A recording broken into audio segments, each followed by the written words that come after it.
Hello, everyone. Today I want to review a book. This is one that some of my friends recommended to me. It's a little bit different than many of the other books that I read typically. So this is The Gay Metropolis by Charles Kaiser, a landmark history of gay life in America with a new afterwards by the author. Here it is. There's a picture of the cover. And it's my understanding this is kind of considered one of the mainstays of gay history. As most of you know, I'm definitely gay. I'm pretty open about it. It is a big part of my life, but it is a part of my life, and I don't like buy into a lot of the activist political culture of the gays. In fact, I find myself on the opposite side of most issues relative to politically conscious gay people, typically. Not all of them, obviously. But this was an interesting book for me, but for not always the reasons that I think maybe the author would like. So, the premise of the book is, I think, a good one. Gay people have always been a thing. They've always been gay people, and that their existence is always manifested in society one way or another. But that's obviously become much more overt, explicit, and well known in recent decades than it was in the past. At least unless you go way back, and I guess we could debate that as well. Obviously, if you look at like classical societies like Rome or Greece, what we would call homosexuality was pretty well known and pretty open.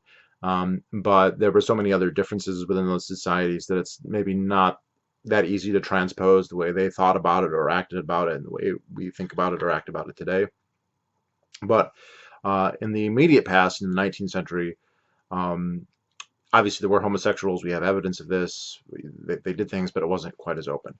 So this is basically looking at the history of the homosexual movement in the United States, and not just the homosexual movement. I think it's more broad than that, but of just homosexual culture and society, with a focus especially on New York City. It says the gay metropolis, which he talks about in the first chapter, and there's a good reason. This because that's where most of the gay people were.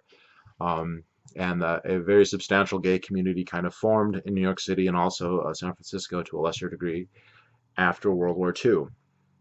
Now, the book is broken down by decades, so there's a foreword, but the first chapter is the 40s, then the 50s, 60s, 70s, 80s, 90s, and then there's an afterword.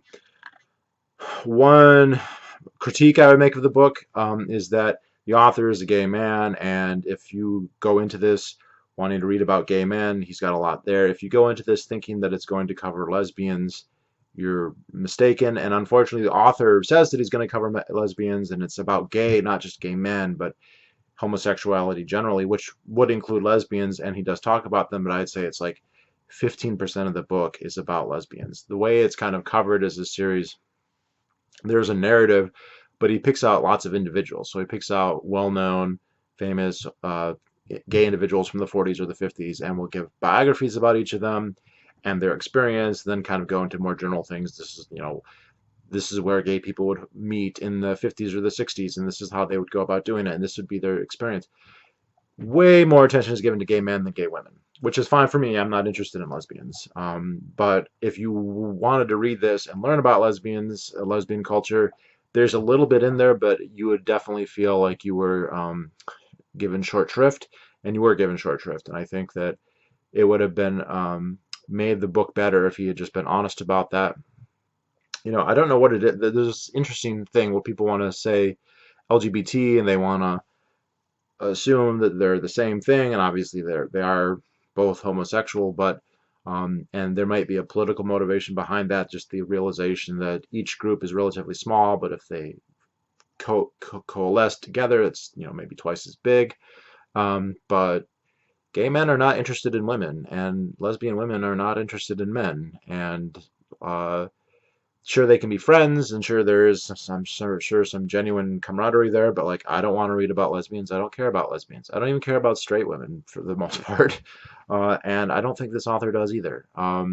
Now, uh, that doesn't mean in polite society that you think they have less rights or whatever, but you're just not interested. And I think most gay men are probably pretty similar to that, and I would say probably most straight women, like many lesbians are man-hating, maybe for good reason in some cases. But what are they going to think about gay men? So anyway, I think that the book could have been made a lot better just by not doing that. Now, there's a lot of things in this book that I do like. It's just kind of interesting to see where did people hook up and what was the normal experience like, and how did the capitalism work? Like, how did clubs operate? How did it work in the military? That sort of thing. And he goes into a lot about that, and that's all really fascinating.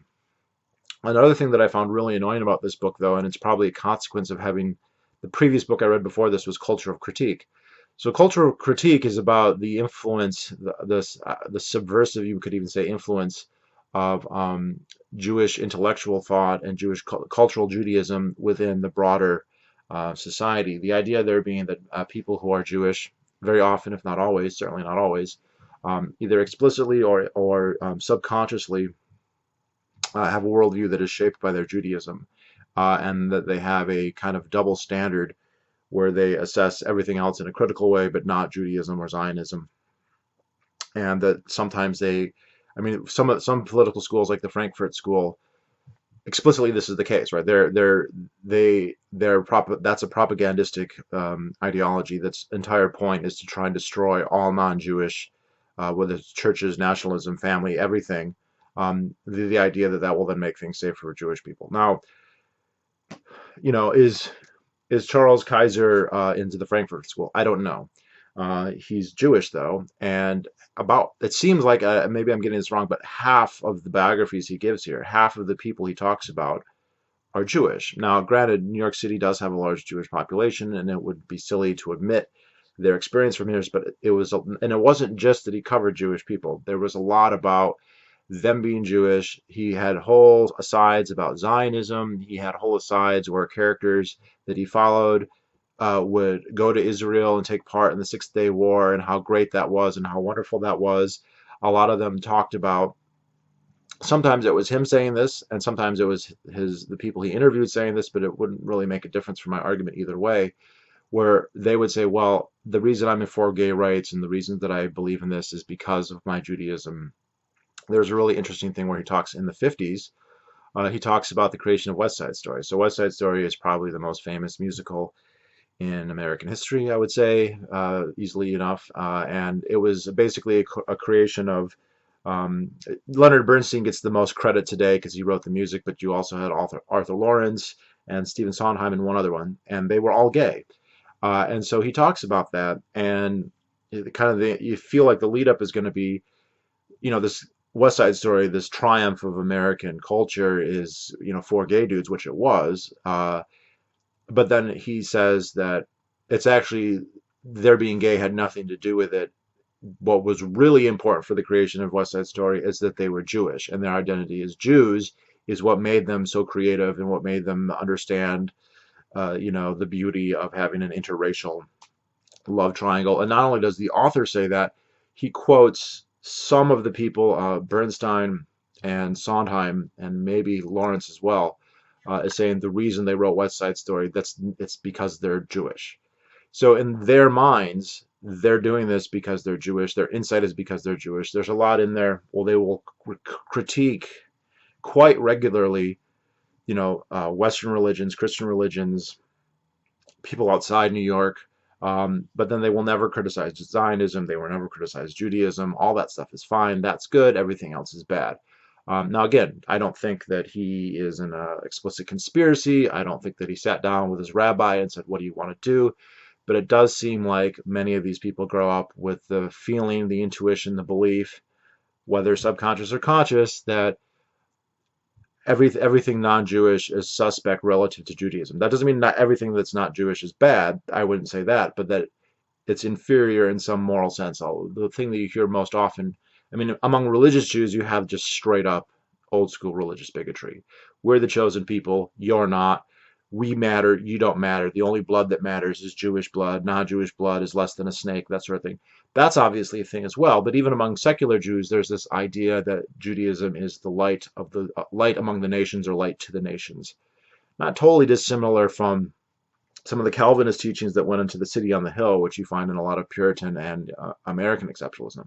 But this idea, which could be argued that maybe the two are kind of parallel in a sense, but this idea that Judaism has some unique insight or enlightenment to offer to the rest of the world, and many of these people talk about, oh, everything should be universal, everything, and there should be no distinctions between race, color, and creed, but they still want there to be some kind of identification as being Jewish or Judaism or Zionism in particular for many people. And he talks about how Bernstein was a big Zionist and so on and so forth. So I don't think if I had not read Culture of Critique before I read this book, I likely would never have even noticed that. And now I'm thinking the Culture of Critique is going to color the way just about the way I read about everything. I'm going to start noticing it everywhere. So that means Culture of Critique is probably going to end up being one of the most influential books on me because I'm reading everything through that prism at this point. So that's not a critique. That is a critique of this, right? I think that there was too much time. I think that the author's biases shone through a little bit, which doesn't make that everything he said was wrong. Certainly don't believe that. So one thing, so other than that, though, it is a good history of going through, and it's, look, again, lots of Jewish people in New York, a lot of gay Jewish people in New York, so it made sense that they would be included. And if you're going to talk about the 50s, you do have to talk about Leonard Bernstein and West Side Story, and that's fine. And they are Jewish, and they did say that their creativity was from their Judaism, not their homosexuality, so fair enough. But it's interesting that a guy who's writing a book that's supposed to be from the homosexual perspective about homosexuals, and with if it has an explicit political bent, that bent is pro-homosexual, accepting homosexuals, um, evangelizing about homosexuals, but then there's this parallel unstated political bias about very pro-Zionism, very pro-Judaism, right? Which he doesn't have for any other group. Or there isn't anything that's pro-American, right? He doesn't have a pro-patriotic American or a Christian or Catholic or anything. He's quite actually explicitly anti-Catholic in big parts of the book. But otherwise, it's very interesting just to kind of read the history. The stuff on HIV is good, the 80s decade, although now there has been some kind of pretty radical research on this that it should be updated at this point. So there were people getting sick from HIV probably for a while, but it didn't really hit the papers until 80, 81, 82. That's when people started to really realize there's something really going on here. But we know about HIV incubation periods that it usually takes 8 to 10 years for people to go from initial infection to getting the symptoms of AIDS. So if there was a huge outbreak in the first 2 years of the 80s, that doesn't mean people were catching it in 80. That means people were catching it in the first half of the 1970s.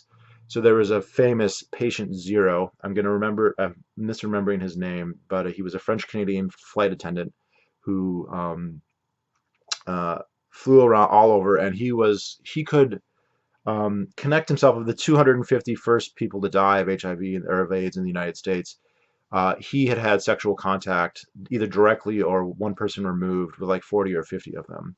And there was a typo, but he was reported basically as patient zero, and there was this idea that he kind of brought it to the United States and he spread it everywhere. Now, this guy was extremely morally reprehensible in the way that he acted because he knew that he had AIDS, he knew he was dying, and he was still going around and having unprotected sex all the time.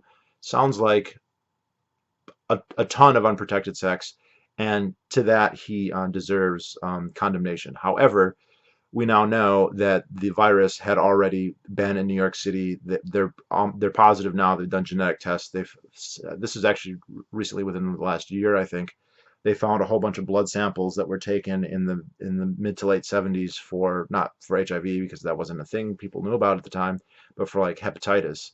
And they still have the samples, and they went and looked at them, and lo and behold, a lot of them had HIV at that time. And they can tell based on the genetic permutations that it came to New York City in 1970 or 1971 and was spreading rapidly. And if you read the chapter on the 70s, you can see why. Gays are still promiscuous relative to straight people today. There's no question about that. But the degree to which they were having uncontrollable orgies with multiple anonymous partners on a daily basis is something that I think it still happens in the gay community, but it doesn't sound like, in my anecdotal experience, it's not as common. And he actually talks about after HIV, by the mid 80s, it is clear that kind of stuff did calm down. There are other metrics you could use, but Basically, the number of cases of gonorrhea, anal gonorrhea, declined a lot. And so it's a good indicator that people are A, either being more safe, or B, just having less sex. And it does sound, well, I mean, when I was reading this stuff about the clubs in the 70s and 80s, I mean, I had heard it before, so I wasn't shocked in that sense, but I was like, this is outside of my experience. I don't see that kind of stuff going on. And I've been to bathhouses, so like, I've been to New York City, I've been to big gay centers and gone to big gay places, and you get a taste of that. It's still out there, but it's kind of an unusual thing. Most people are way toned down relative to that. But I think the point of the story, those patient zero was not patient zero. HIV had been spreading in New York City for all of the 1970s. It had been introduced in the very early 1970s, like in 1970, 1971. And this is all information that was not available when he published this book or when he wrote the afterword, which I think was in 2007. So that would be a great thing to add. I also want to talk about this interesting. I found this a very ironic passage. So this one is set in the 70s. And this is when you started to get some of the most popular gay clubs. Gay bars had been a thing since World War II, and they weren't billed as gay bars, but they were places you could know you would go. Most of the clientele would be gay or mixed. And they weren't necessarily hookup places. Later, and by the 70s, you start getting places that are, I mean, one of them, he quotes one guy. I won't read it because it's too X-rated for YouTube. But the back room of the bar was completely dark. You would go in naked, except you would you would rent a pair of like cowboy boots that you would put your wallet in, so you wouldn't lose that. Otherwise, you left your clothes at the door. You go into this room that was completely dark, and you would just have sex with anonymous people. You couldn't even see their face. One of the guys talks about just bending over and taking 20, 30 loads, in common parlance, being taking part in receptive anal intercourse to the point of orgasm with 15, 20 guys a night, and doing that 3, 4, 5 times a week. Okay, so, and I've talked to older guys who used to do that. Again, that still happens. I know people who do that, but it's way less common. Anyway, not to gross people out with all that, but that is a big part of the history. The chapter on the 80s is all about HIV, and that maybe stands to reason, but it's also obliterates the idea that like there was other stuff going on. And I guess it does deserve. I mean, he says at one point, if you look at all the gay men born between 1945 and 1960, half of those men in New York City and San Francisco caught HIV if they were gay. So that's huge, and a large proportion of those people would then subsequently die. So it deserves a big deal, but you wonder what else happened in the 80s. And the other problem I think with the book is that it is focused exclusively on New York. It does talk about San Francisco a little bit, but really New York City. And again, that's fair. That's the biggest city and the most active gay life and whatever. But sometimes it's a detriment where everything that happens outside is kind of ignored. But anyway, this is a rather interesting little thing. This is set in the 70s, and you started to have a bigger economic incentive for bars to become catering to the gay clientele. So let's see. Some Greenwich Village saloon owners decided to catch the wave of the new revolution by changing the nature of their business. And let's see. The Ninth Circle, which occupied the bottom 2 floors of a row house at 139 West 10th Street, had been a very successful steakhouse in the 60s, with a slightly bohemian and overwhelmingly heterosexual clientele. In its heyday, waiters there made as much as $150 a night, huge sums in the period. It was just a couple of blocks north of Stonewall Inn, but the Circle was totally straight and totally anti-gay, said John Koch. John Koch started there as a dishwasher, but quickly rose his way up to be bar manager. They used to get on the microphone and say, "If you're gay, go away," Koch recalled. Everybody would laugh. I don't know if it was meant seriously or what. The rent was a bargain. The restaurant owner, Bobby Crivet, who was a veteran of the carnival business on Jersey Shore, leased the entire building for $600 a month. But by the end of 1971, business had dropped off sharply, and Crivet decided to go in a new direction. His partner had already left him to found Max's Kansas City, a famous East Village watering hole. In January 1972, Crivet told Koch he wanted the Ninth Circle to become a gay bar. At the time, Koch wasn't sure whether Crivet, who was straight, knew that Koch was gay. The owner asked Koch if he would hire a whole new staff within 2 weeks, and his manager told him he thought he could. Koch believed it was the first straight establishment in Greenwich Village to go gay overnight. The old staff was fired, and the bar brought ads and Michael sings A Guide to New York Nightlife to announce the makeover. So, what I think is ironic here and interesting is they fired their entire staff and hired only gay men. It says later. Um, uh, so it's what's ironic about that is that the kind of the